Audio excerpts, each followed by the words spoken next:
Today, we're going to follow up on hormone replacement therapy, and we kind of wanted to touch up on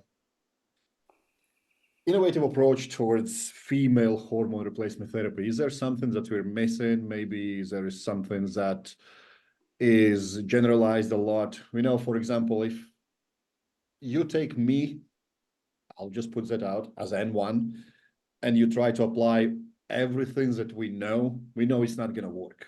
We have monitored my blood tests for years. And depending on where I am, depending what my lifestyle is like, depending how much I travel, depending what I eat at the moment, blood tests will show exactly that, what I am doing, not what might be wrong with my body. And if we don't take that in account, all kind of weird things can happen. For example, we know there were some issues with my blood test, but they were not issues. They were just representing what was happening in my life at the moment. Doctor would have prescribed me some medicines that we know would have affected me negatively. This is why we are so adamant and trying to. And I want to highlight something. We know it would have affected you negatively because we did it. Yes, right? Tried it. Never again. Right. We did it, right? Hey, what would the algorithm, the Google algorithm, say in this situation? Which is, by the way, the same algorithm that's being used in the medical industry. And you did execute on that. It didn't take us very long. It didn't take you very long, especially because you've been training for so long and know your body for so well. Immediately you knew this is not the right outcome for me. That's a key point in decentralized thinking, right? And at no point in time, any of the information that we discuss here, or really in any of our videos, is meant to be applied blanket statement to anybody. It's, hey, these are other possible considerations that may not be being presented to you, or may be being presented to you, and then you have to do the work. You have to do the application, and then you have to have an assessment of that application, right? So that's a very key point to decentralized. Let me get it straight. That you mean being able to maybe sometimes think out of the box. Yep, out of the box, and specifically for your situation. That is decentralized, meaning centralized thinking would be like, hey, you're all female, you're all this age group, you all get applied the same protocol. That is centralized thinking in just 5 different females, right? 5 different females, same age range. Let's just say 50 to 55. They all are displaying the same symptoms, right? Let's just paint the picture a little bit. Low estrogen, lower progesterone, and testosterone is tanked, and they're having perimenopause symptoms / probably happening perimenopause, right? In those same 5 females, unless they lived in the same house and did exactly the same thing every day, and even then, if they're not the same mitochondrial lineage, you will have 5 different outcomes, right? That is the unfortunate truth for anybody who practices medicine. You will have a different outcome for every single individual, even when applying the same exact drug protocol. And that is, the thinking is they should have the same result or similar results. That's centralized thinking. The decentralized reality is there will be 5 different results. This makes me think about, like we have mentioned before, DNA testing and whatnot, and the limitation with that, would it be not so much DNA in sense of ethnicity, but more about where you actually live that might predetermine what you need to do? Yep. Where you actually live, so the current environment that you live in, and the environment that your mitochondria evolved in. A simple way to think about it is, does my mitochondria come from a northern latitude and I live at a lower latitude? That's not necessarily a bad thing, but that is a consideration of, hey, now the mitochondria may actually be acting in reverse to where it was actually tuned, right? Because they're engines, right? That I know a lot of people don't really know a lot about cars, but it's really simple concept. The most important thing about tuning an engine is knowing the environment that it's being used in. It's really, it's actually the number one question of any mechanical engineer for an engine. What is this engine going to be doing? What altitude is it going to be performing at? What's the temperature that it's going to be performing at? If those 2 things don't get answered correctly, the engine goes to shit, right? So your mitochondria is the engine of your cells. Blanket statement, that is what's causing you to be alive, okay? So if If the engine was tuned, aka it came from the equator, right? You have an L1 haplotype, and now you're trying to use that engine at a high latitude. The things you're going to have to do are going to be completely different than somebody that has an engine, aka mitochondria, that comes from a northern latitude and you live in a northern latitude. Now they're coupled, right? Now they're in the right environment, right sequences of events. Now you just have to interact correctly. Whereas the person coming from a lower latitude engine, living in a higher latitude, they're going to have to do some really weird shit to still make that engine work correctly, right? So you're 100% right. It's not genes, nuclear genome. It's what is that mitochondrion tuned for, and what are you doing with it, aka the environment you lived in. And this is when you describe me, it brings me back to childhood when I was watching F1 thoroughly, and then every single track needs completely different setting for a car. That's right. So would you expand on benefits from personalized hormonal replacement therapy for female? What? Yeah. So a couple things, right? When you talk traditional hormone replacement therapy, right, you go to a clinic or anything like that, the three things that you're going to hear about is going to be progesterone, estrogen, and secondarily these days testosterone. It actually, depending on the stage of life, okay, so this is very important, right? The stage of life of the female determines which one of those three should be at the forefront of the talk, right? You cannot just say estrogen is great for females. You can't say that. You can't say progesterone is great for females, and you can't say testosterone is great for females. They're all hormones, and they do specific actions, and they will do different actions at different stages in life. For example, if you were to administer estrogen and progesterone to a cycling female, you are now messing with the cycle, right? You are now potentially going to make that stop, accelerate, or start. And we know that because that's what birth control is. Birth control is synthetic progesterone. When you administer synthetic progesterone to a cycling female, cycling stops, right? So now you're messing directly with fertility. Now, if you administer the same cycling female testosterone, for example, if it's the right dose, it's key here, and we'll kind of touch a little bit on sensitivity to dose for females specifically. If it's testosterone to a cycling female, now you actually bring up fecundity. In other words, you bring up the want and almost need to procreate for that female. If that female is a cycling female, I would say early 40s possibly, but more likely late 30s and younger, right? If you administer exogenous testosterone to that at the correct dose, you have now increased fertility, increased fecundity, and you have not messed with the cycling because you're not messing with the progesterone and estrogen, okay? Now, on the flip side, you go 10 years older, right? You go to like 48-ish, right? Something like that, mid 40s, maybe a little bit higher, depending on exactly the female. Now, if you administer progesterone and estrogen, you're also messing with the cycle because it hasn't ended yet. They haven't gone through menopause. They're in pre-menopause or getting to that age. You're still going to stop the cycle or mess with the cycle, accelerate or decelerate the cycle. But here's the thing. They're going through a stage where their organ system, their sex organs, uterus and cervix and where the eggs at, that system is beginning what's called a mothballing stage, I like to call it. In other words, it's being shut down for the later half of the life. That's how women actually gain longevity, right? Women require, or those sex organs, let's put it this way, female sex organs require a crap ton of energy and cellular turnover. That's why there's a cycle.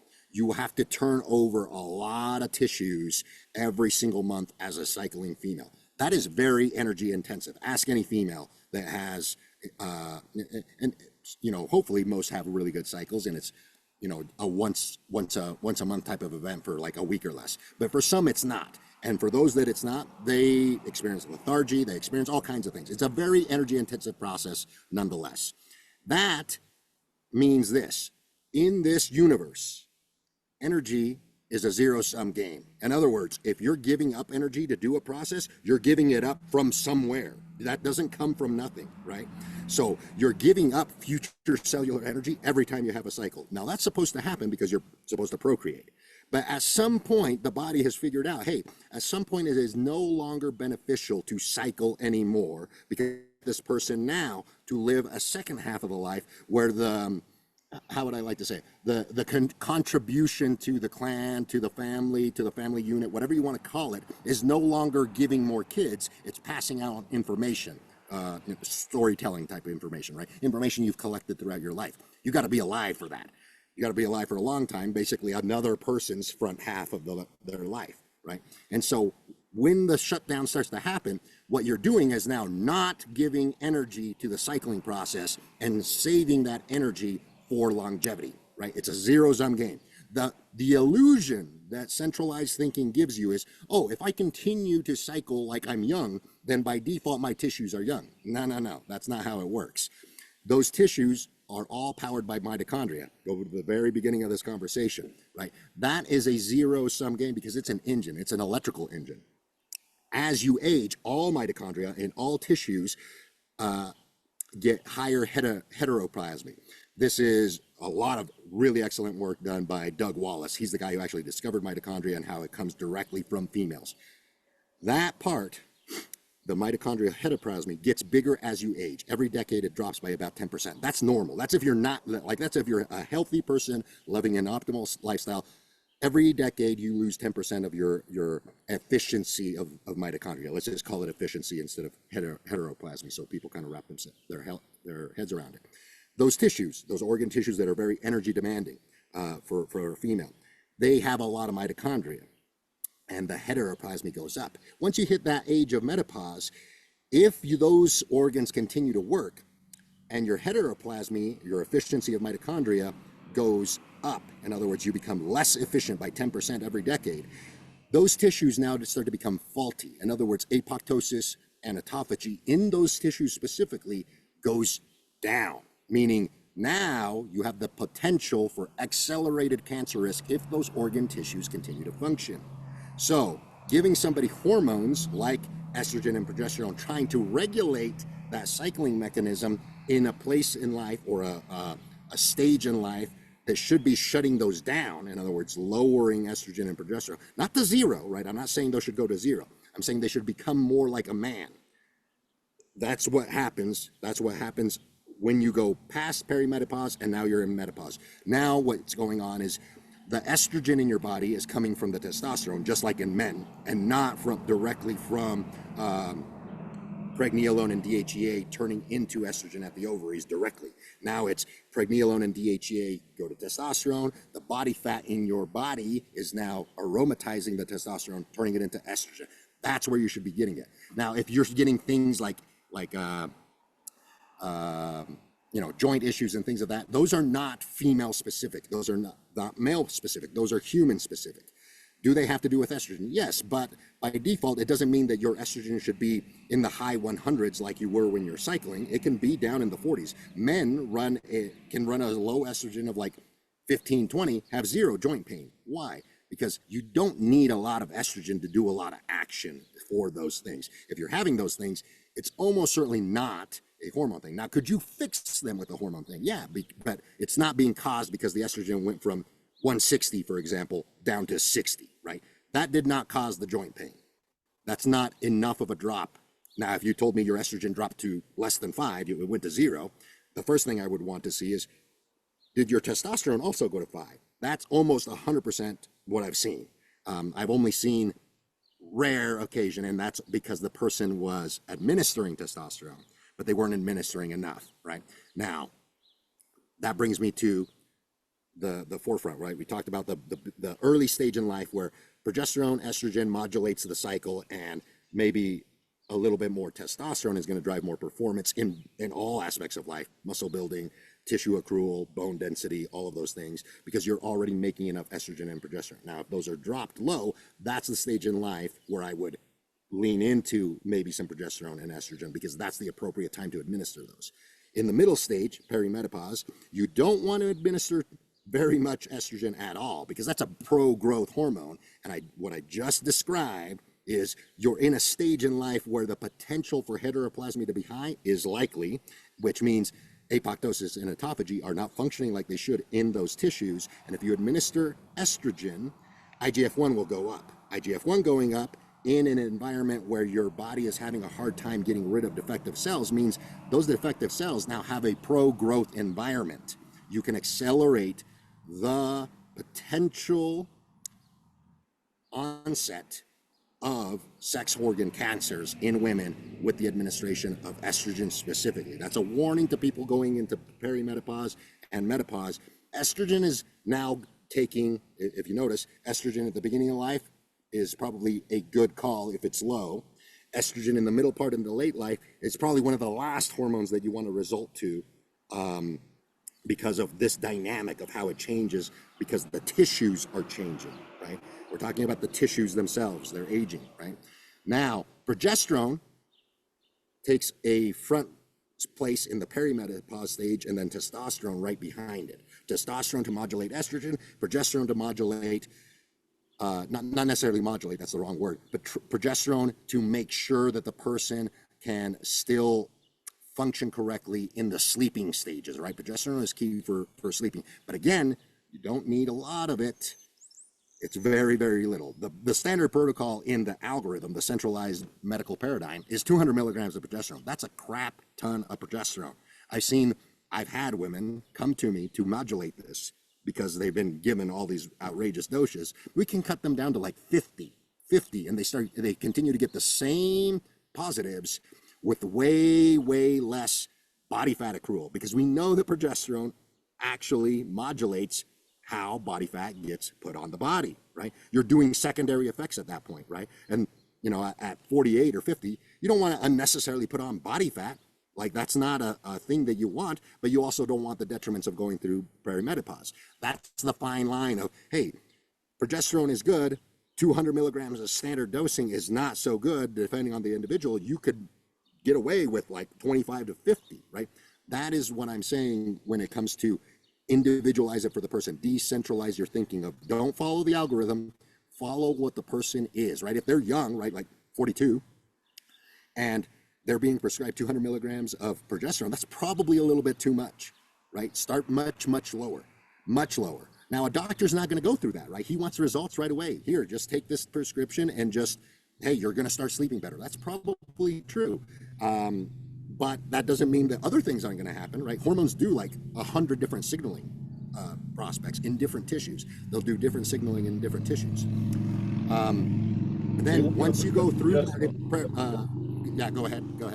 You went through progesterone. I want to go back into asking you about correct dose of testosterone, which you mentioned, because for everyone it might be a completely different thing. And is there something apart from taking actual testosterone that women can do to improve it? Yes. So I would say two things, right? Dermal testosterones absolutely are the worst idea on the planet, because we know for a fact that UV light destroys sex hormones. It is a governing mechanism.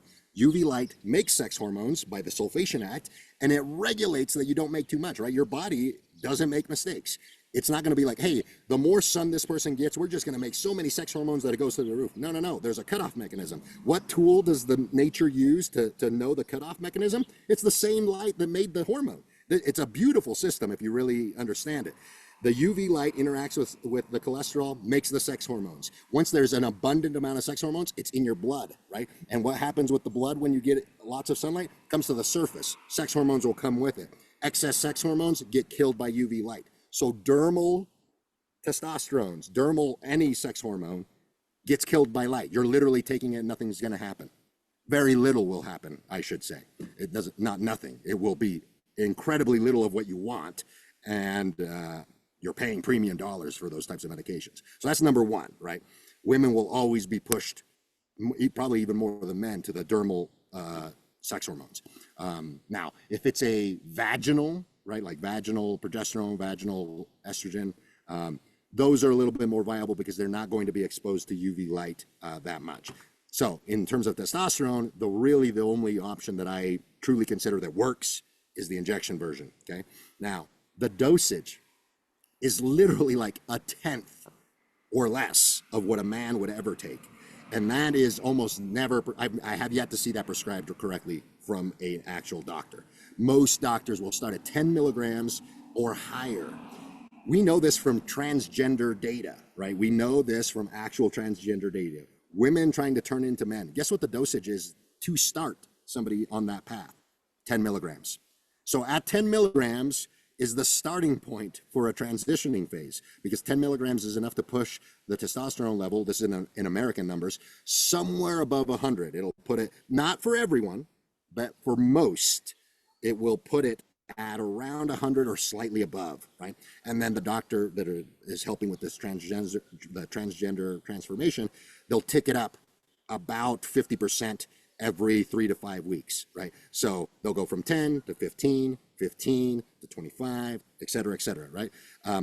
By the time you get to 20 or 25, the women's testosterone, no matter the testosterone, is well into the 200s, right? That's the start of puberty for men, right? So if you go to a 10-year-old human, they're essentially identical, male or female, right? Puberty is going to start in the next year or two, or right around there. That's where the testosterone level of men will start to climb into the 200s.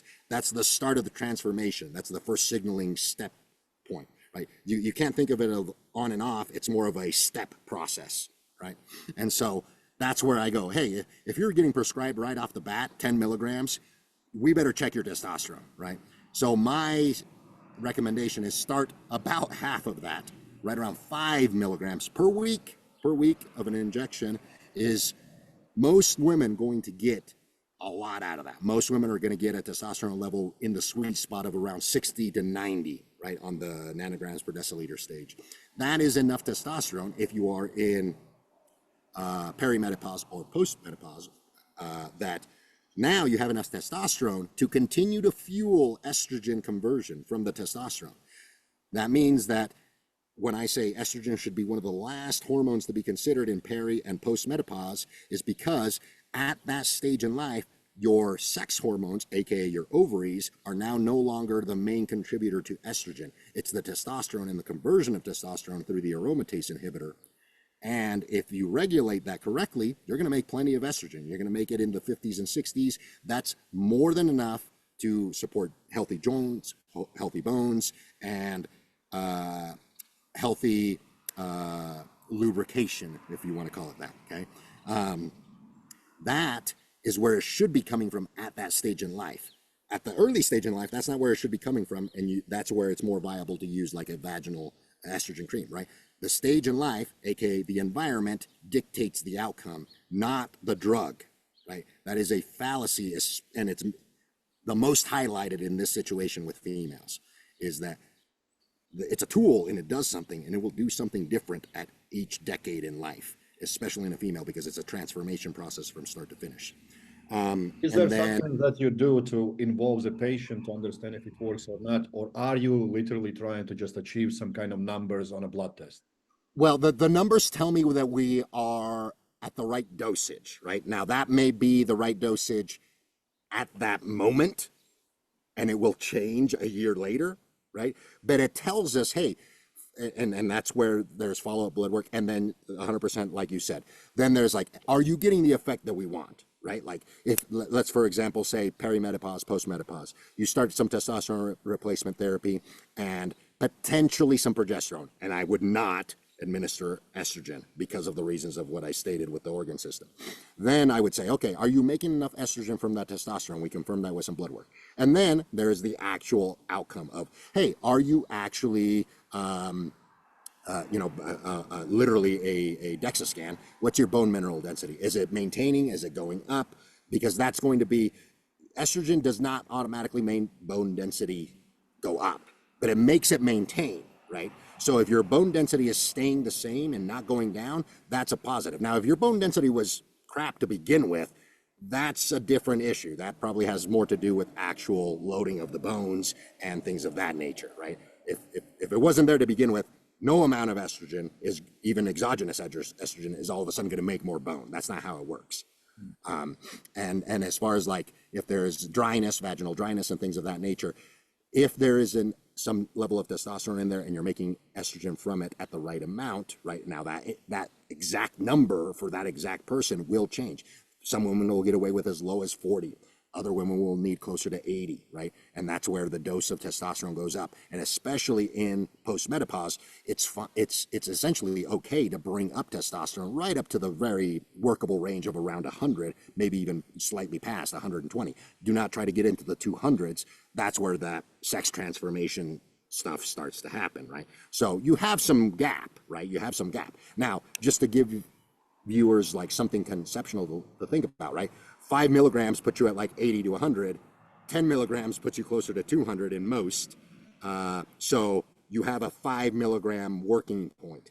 That is the issue that I find with most doctors' protocols. They're just not tailoring the drugs to the females, right? They're just, most females are being prescribed or having to try to dose 5 milligrams or 10 milligrams out of a 100 milligram per milliliter bottle. You're not going to measure that accurately every time, right? So that's where you need, like ideally for me, I literally coach females onto how to cut that. How do you cut your 100 milligram testosterone to something more workable, like 50 or 25 milligrams of testosterone? So now when you measure it on an insulin syringe, you could actually measure the difference between 5 milligrams and 6 milligrams, right? Because that's the level of sensitivity that a female needs to be able to control in her sex hormone profile, especially in related to testosterone and that conversion of estrogen. You get the testosterone in the sweet spot, you're going to make plenty in conversion. You get it in the wrong spot, too high, you start doing things you don't want. You get it in a low spot, not much happens, right? But that modulation, it'll get frustrating if you can't measure it correctly, right? Is what'll happen. What are the effects in long term on health if you are going way over the board? Way over the board. Yeah, you can find a lot of issues. Like each hormone will present different issues, right? So testosterone, let's talk about that. In early stages of life, if you go way over the board, meaning closer to that 200 range and you're maintaining it or even higher, sex transformation happens faster, way faster. If you get in the sweet spot, you know, like right around 80 to 100, your fertility and your fecundity go up exponentially for a couple decades, through your 20s, through your 30s. If you do that same thing in peri and postmenopause, the sex transformation stuff happens at a much retarded rate. The reason for that is because you essentially matured the system way beyond the sex transformations. You're not going to be changing the face, the vocal cords. Very little of that will be happening in that later stage in life if the testosterone goes too high. So in a older female, going a little bit higher in testosterone is actually less detrimental than in the early stages. And it's actually more positive because more of your estrogen is going to come directly from that testosterone, and you're not going to have to administer direct estrogen. And now let's flip that talk. Let's talk about estrogen, right? Estrogen at the early stages in life is also going to bring up more pro-growth environment, meaning you're probably going to grow babies faster, things of that nature. You're going to actually gain tissues of all kinds faster, whether that's muscle tissue when you're training. It'll be bone density pro-growth at that time if you're training as well, all those types of things. And then on the flip side, as you get older, too much estrogen, again, pro-growth environment, accelerates the potential tissue dysregulation of the tissues that are supposed to be going offline, right? So that's why I like to talk about those two, because they actually get flipped as you age, right? As which one should be first line consideration versus last line consideration because of that dynamic I just described. Now, progesterone is kind of the middle ground. It can be used anywhere from 50 to 200 milligrams. There are some variations depending on the individual, could be a little bit higher or a little bit lower than those. And those are more related to the precursor drugs, right? So I find that most women will make plenty of progesterone if they're making plenty of pregnenolone or DHEA. I tend to not have to use progesterone if two things are happening. Either they're supplementing some DHEA or pregnenolone, if that's the case for that person, or you teach them how to make it on their own, because pregnenolone and DHEA are just like vitamin D, virtually identical in the process that they get made. And anybody that knows anything about vitamin D, there's a very, very, very large deficit in that hormone in most of the Northern Hemisphere population, whether it's European or American. And the reason for that is nobody goes outside at the right times of the day, right? Morning time is going to dictate, morning time and evening time are going to be circadian regulators. They're the actual regulating mechanism of the cogs.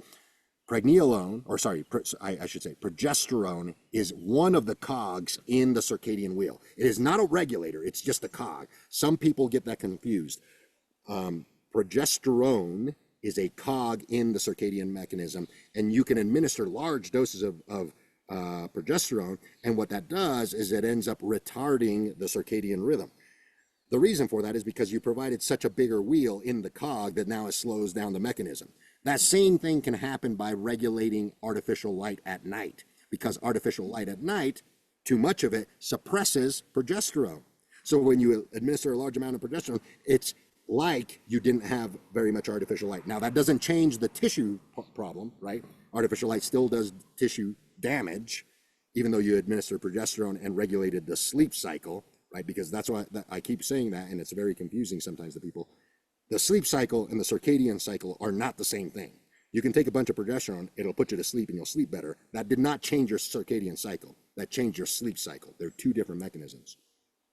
And then on the flip side, progesterone in later stages can be beneficial at lower doses to continue to elicit that effect of sleeping well. And the reason for that is as you get older, you get suckier, you get worse at collecting sunlight. That's an aging thing, right? The reason for that is because you are more dehydrated. Every decade of life, just like heteroplasmy, efficiency of mitochondria goes down, so does your tissue water density. In other words, when you're a baby, you're like 80% water.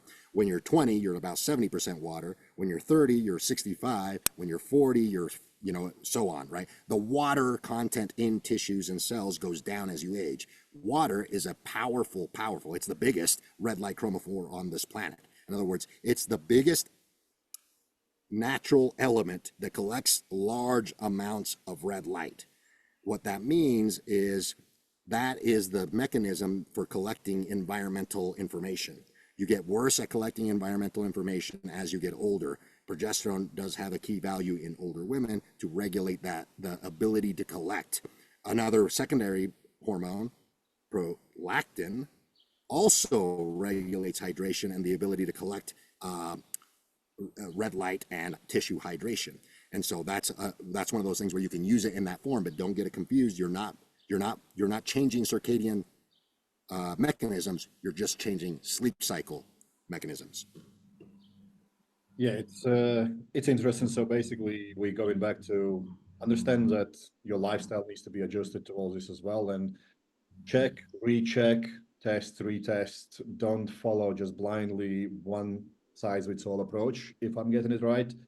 And understand where you're at life, because we can't just say, hey, this one thing is amazing and this other thing is really harmful, because it might be same exact person in sense of characteristics, but if they have slightly different lifestyle, that one specific hormone treatment can elicit completely different outcome.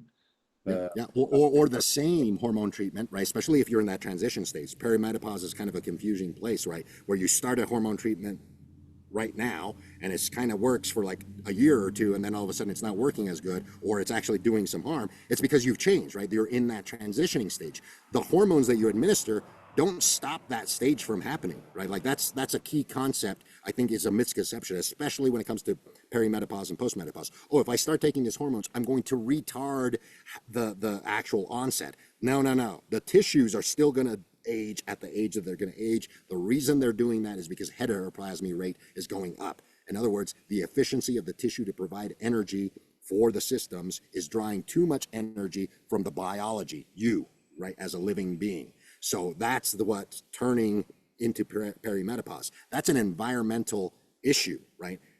Whether you are the environment or the environment that you're living in, right? So that's a key concept. The hormones will not retard that. They will retard the symptoms, but they won't retard the aging of the tissues or the aging of the mitochondria, more specifically in those tissues, right? So you may be starting a hormone therapy at you know, let's just say 42, and at 47, right, not even 5 years later, that hormone therapy may be completely flipped to actually work for you at that point in time.